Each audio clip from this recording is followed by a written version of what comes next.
and welcome to the Sable International UK Citizenship Podcast. My name is Tallulah, and I'm here with Mishal Patel. This is the first in a series of episodes we'll be doing on routes to British nationality for South Africans. Today, we'll be discussing one of the questions we get most often. Is it possible for a South African to inherit British citizenship through a great-grandparent? Mishal? Hi, Tallulah. Welcome, guys. Yes, absolutely. So what I want to take you guys through is basically two scenarios that have come up in the last couple of months. Quite rare, so I'm surprised to see them one after the other, but it is very much possible. So let's go to the scenario one. In scenario one, I'll start off with, obviously, our great-grandfather. In this particular instance, he was born in the UK. So with the UK at that point, we had a uniform form of British nationality, which is called British subject status. Now, that you could acquire by virtue of just birth in the UK or any UK colony. Then his son, which would be the grandfather in this example, was born in South Africa. Now, South Africa at that point was also part of the UK colony. So again, the grandfather here is also a British subject, just like his father or great-grandfather. The next generation happened to just be born in Northern Rhodesia, which is now Zambia.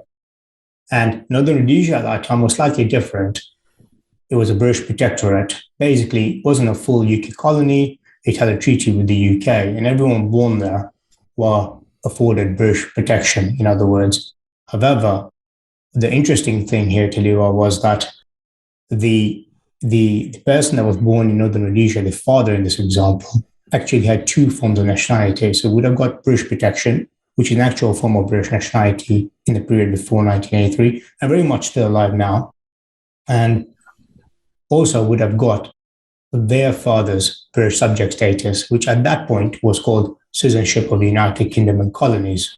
Again, the UK made things slightly complicated by changing the terminology of what their nationality was called throughout each law change that took place in the history of British nationality.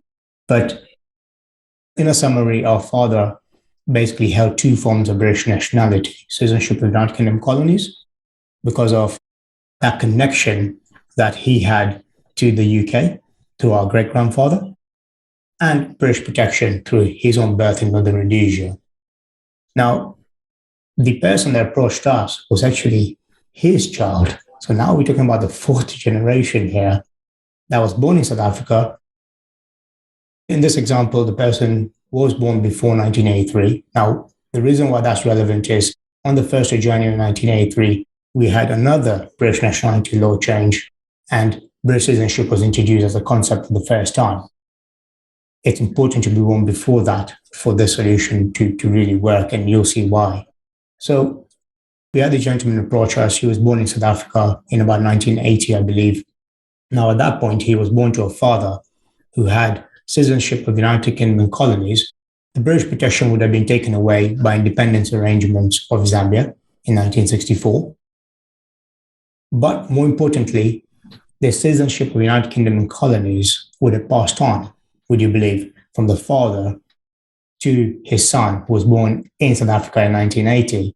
Now, one thing that I didn't mention was we also had a paternal grandmother born in the UK, and I'll also explain why that's important for the solution to our work.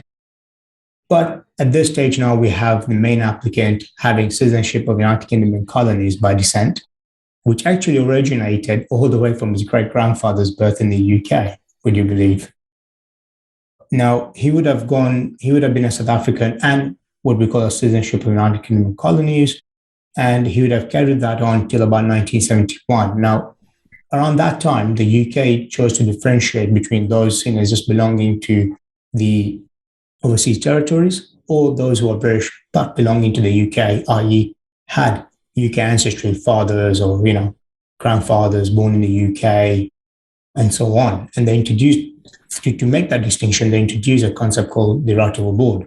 Now, this is where the paternal grandmother's birth becomes quite important, because it is a UK grandparent that can give the right to abode to those who are citizens in United Kingdom and Colonies, as our gentleman was, and it would have been automatic. So now we have our gentleman in about, obviously at that time that he was born, right of abode was already a concept, but he would have acquired not just his great-grandfathers or through that connection, the citizenship of United Kingdom and Colonies, but also through his paternal grandmother, he would have also held the right of abode.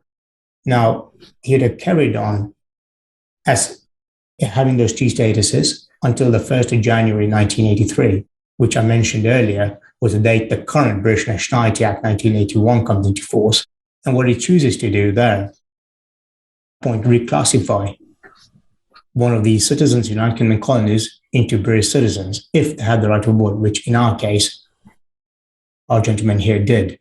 And so on the 1st of January 1983, unknown to him, obviously, he was reclassified automatically as a full British citizen and hence should be holding a British passport in the modern day. So when he approached us, we were quite flabbergasted about all of this. And no doubt he was as well. But without that paternal great-grandfather being born in the UK, it wouldn't have been possible. So that's scenario one that we came across that we're still going to go ahead and apply. Chap's British citizenship, or rather a British passport. Sorry, he's already a British citizen. So it's possible to be a British citizen without even knowing it? Without even knowing, because you see, a lot of people have this misconception that they come British from the day their passport is issued. Now, a passport is just mere evidence of one's citizenship. It's not the grant of one's citizenship. A grant of one's citizenship would be where you've been registered and naturalized as a British citizen and then been issued a certificate of registration or naturalization. And it is from that date that you are a British citizen. However, in this particular scenario, which I just explained, we are of the opinion that this person has been a British national from the day of his birth till the current moment. And hence, he just needs to go ahead and apply for a British passport, in other words. So in general, with great-grandparents, it doesn't come straight from the UK. It's not enough to just have a great-grandparent who was born in the UK and the rest of your family was born in South Africa. You need to have that other connection to either another colony or to the UK, somewhere in the British Empire. Absolutely. And that kind of was the case for my second scenario as well, where we did have a great-grandparent born in the UK. And in this particular instance, it was a great-grandmother born in the UK, would you believe? But the actual applicant is quite interesting. It's actually a child. And this family approached us, the South African family, they approached us because the father had made an application for his child's British passport and that got refused on the basis that he was British by descent and had the child born out of the UK. So for those who don't know, a British citizen by descent generally cannot automatically pass their nationality to a further generation born out of the UK. However, a British by descent parent can register their children if certain conditions are met, which in this particular scenario, we felt that were met, and we then concluded that this child could be registered as a British citizen. So I'll just talk you through that ever so quickly. Now, we will start again, as we did with the other scenario. We'll look at the great-grandparent first. In this case, the great-grandparent was actually the important one, was the grandmother, because she was born in the UK. And the great-grandfather, her husband, was born in South Africa. Now, those in itself, as you can probably tell, are not quite crucial, but you'll see why a little bit later. Then you had the next generation as such, being born again in a place which was a UK colony. So now this is the paternal grandfather of this child. Okay, so the child's father's father was born in Kenya, in particular a place called Nairobi, which was a Kenya colony. It was part of a Kenya colony, which means it was a British colony, in other words. Now, the reason why that's important is also to understand that anyone born there, just like the other example, would have been a British subject. So now we have this paternal grandfather being a British subject.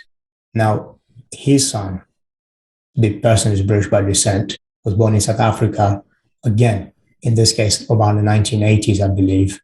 Now, what has happened here is between the father's birth in South Africa in 1980 and his father's birth in Kenya. Kenya got independence on 12th of December 1963.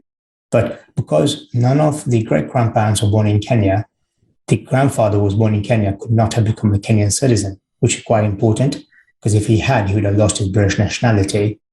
Now, in this case, he didn't. So he remained British, or what we call a citizen of the United Kingdom and Colonies.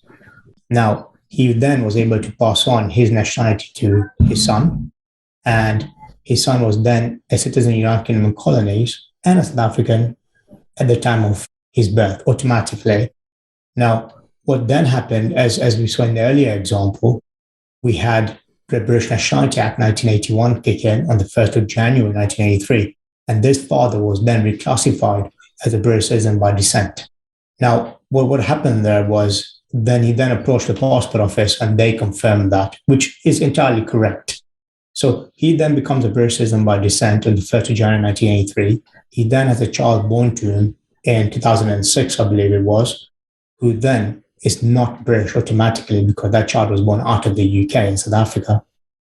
Now, the interesting part here is this. Like I said earlier, a British citizen by descent cannot pass it on, but you can register that child born out of the UK if the parent is British by descent at the time the child is born, which in this scenario, the father was.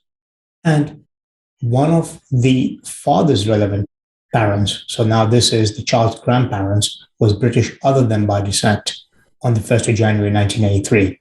So in this particular case, remember I said that the father's father was born in Kenya colony with his own mother, the great-grandmother born in the UK.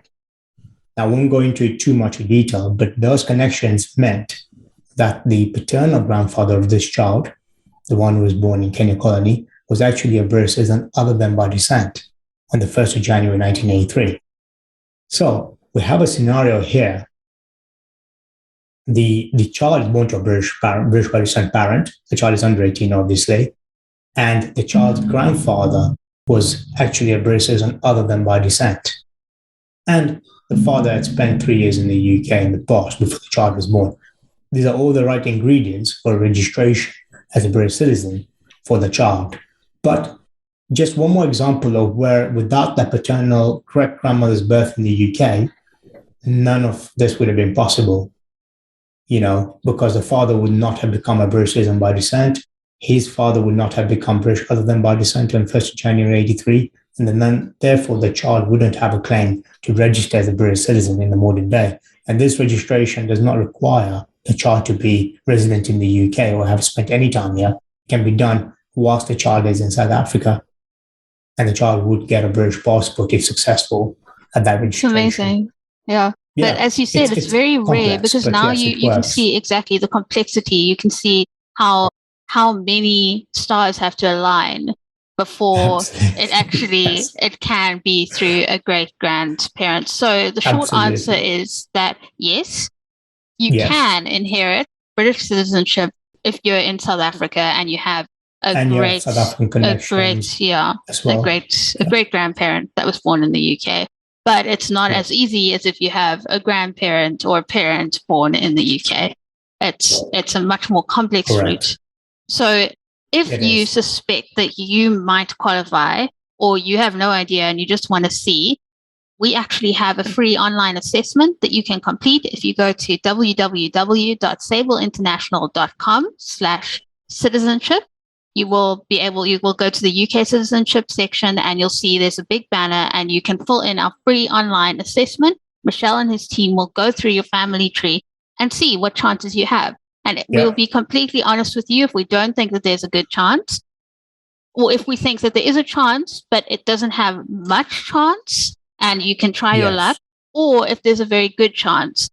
And that is completely free of charge. And then from that, with that information, you can decide whether you'd like to engage our services to help you prove this very complicated route with the government.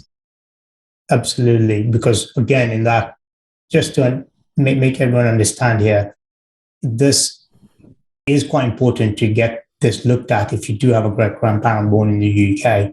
Now, remember what I said earlier, which is even if your father or grandfather did not have a British passport or there's no sign of it, doesn't mean they aren't British. They could be British. They just don't know about how it's happened. And your child or yourself could have a claim.